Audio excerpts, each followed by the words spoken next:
Hi, thanks for joining us back at the Shamrock Quilt Studio. Today I wanted to update you a little bit about the double waiting room quilt that I'm working on. This is my long-term project, and we have spoken before about how I am working on designing a border for this quilt to make it a little larger than it is. And at this point I have almost all of the diamonds put on. I think I have 2 or 3 left to do. And I also have one last corner to do. And I wanted to take a minute today to give you a close-up view of what that looks like. Because as I started this project, the idea of appliquing all of this EPP onto the quilt backing was a bit of a challenge in my mind. But a bigger challenge was when I was having to add pieces that were already sewn on the background of the quilt, and then adding pieces that were loose, were still in its paper, and somehow I needed to connect this. And you know, normally when you connect 2 pieces of EPP, it's still got its paper on it, and you can just do that whip stitch along the edge. But when you're trying to join this onto something that's already sewn on the backing, the background, that is a little different situation. So I wanted to try today to talk through that and then show you some actual stitching of how that works. So we've got the corner piece here where the circle of the 2 arcs has come together. And what we want to do is we want to add the other 2 pink pieces. These are little diamond shapes right there below it. So let's think about how we would do this. If they were all still in their paper, then we would just put them together and sew them and then put them on the quilt. But we can't do that. So we have to figure out how to accomplish that as closely as possible to what we would do if it weren't in this situation. So how I'm going to approach this is I'm going to take these 2 pieces that I've already stitched together and then sew that to the pieces that are already here. And to do that, what I'm going to do is just pretend like that this white background fabric is the paper almost. And I'm going to line those 2 up just like this, and then I'm going to start whip stitching this together. Then once that's done, the papers will come out. I will flip this over. It'll be attached here now. And then I'll carefully pin these in place and then applique the outer edge. Now I will caution you that because this is kind of on a bit of an arc, just a very, very slight arc, you're going to have to manipulate this just a little bit and kind of use your stitches to draw it into place where it needs to be. So I have noticed that when I'm working on this, I do have to be very careful to make sure the fabric is all laid out flat when I pin it down, because sometimes those where we've added the 2 pieces, it's joining at an arc and it's going to want to ruffle on you. So you need to pin it down and then pin it on the outsides and one time in the center, making sure that you don't have any folds or puckers in the fabric underneath. We're going to add a video here of some close-ups of the stitching. You won't see the entire stitching process because I think once you see how it begins to work, it'll be the same as the other applique that we've done, and then how it looks at the very end. So join us now while we take some close-ups of the stitching. Okay, here we are. We have put that first knot in there at the corner, and then we're just going to whip stitch this in place.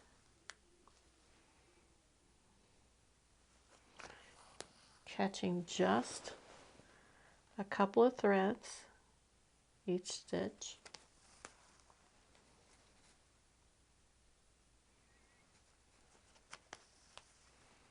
We're trying to miss the paper in there.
Here's a situation where you want to make sure you catch the pink fabric and not the white fabric.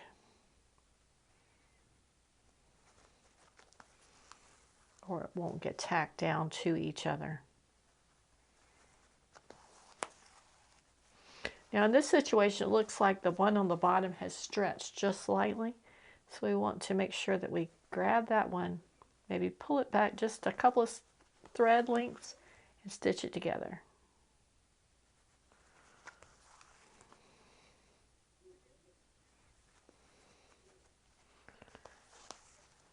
Okay, and we are halfway there. I'm going to put a knot here. It's just so those pieces will stay firmly together, not stretch out as time goes on.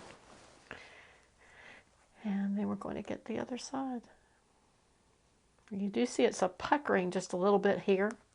That's because we're adding that curved edge into a straight edge. But we should be able to just adjust it ever so slightly.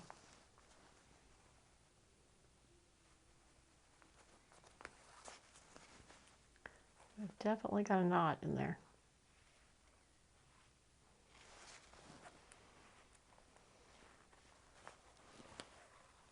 There we go.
Okay, we're coming to the end here, and we want to match up those end to end. Let's take a stitch in both pieces at the end, and we're going to knot it.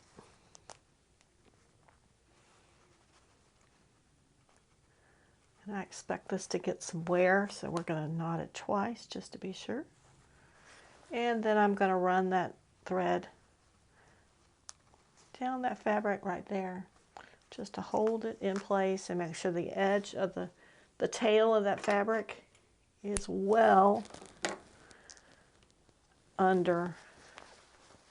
So you see it's connected, and then just to demonstrate, we're going to take out those two pieces. Now I will state again that these two pieces of EPP have been pressed so that they're very crisp as we can get them. I don't typically use a sizing or a pressing spray, but there we go. Now you see this pucker right here?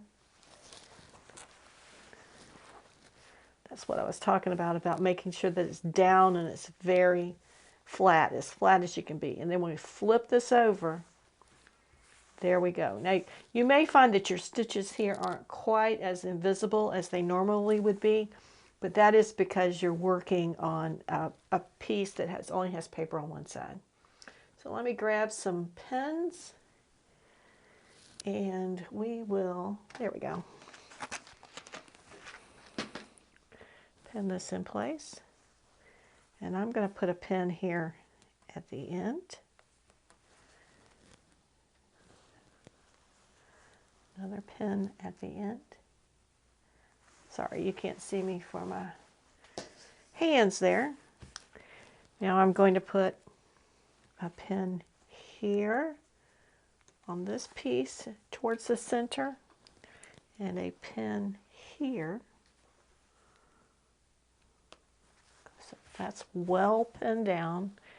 And just to be sure, I'm going to put a pin here and a pin here. That seems like a lot of pins, but as you're sewing, you can take these out. So there we have it. That's all in place. And once you sew that down and we press that again, it'll look just great. So that's how that's done. And I'll show you now a little bit of how that's stitched together. Again, we won't cover the whole thing because it's just a lot of the same thing all the way around. And then that'll catch us up. And we can move on to bigger and better things next time. A little knot there. Let's get that out this time before we start. So we're going to start right here in this corner. I'm right-handed, so it always helps me if we start so that I'm sewing to the right side like this. Now, if you're left-handed, it might work better for you to be sewing the other way around. But my stitching is always on my right side. So we're going to start now. It has a knot between the fabric, or you can put your knot on the back side of the fabric, so that's out of view. And you're going to want to be careful that anything here is tucked in. And we're just going to start sewing just like we did before. I'm going to see if I can't zoom in just a little bit.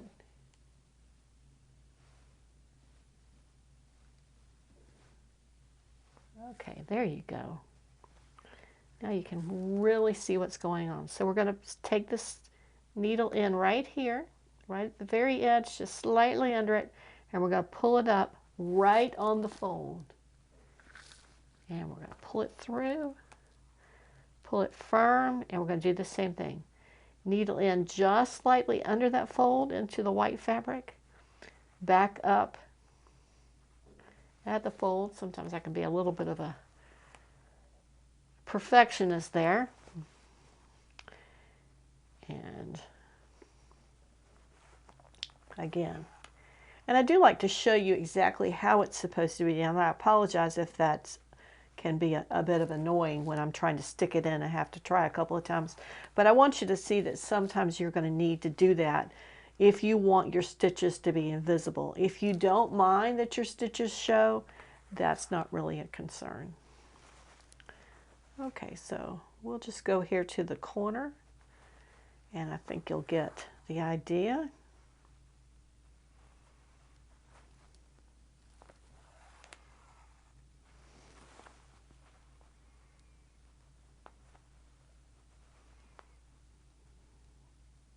That's a better placement right there. And as I go, see, I can take this pin out now.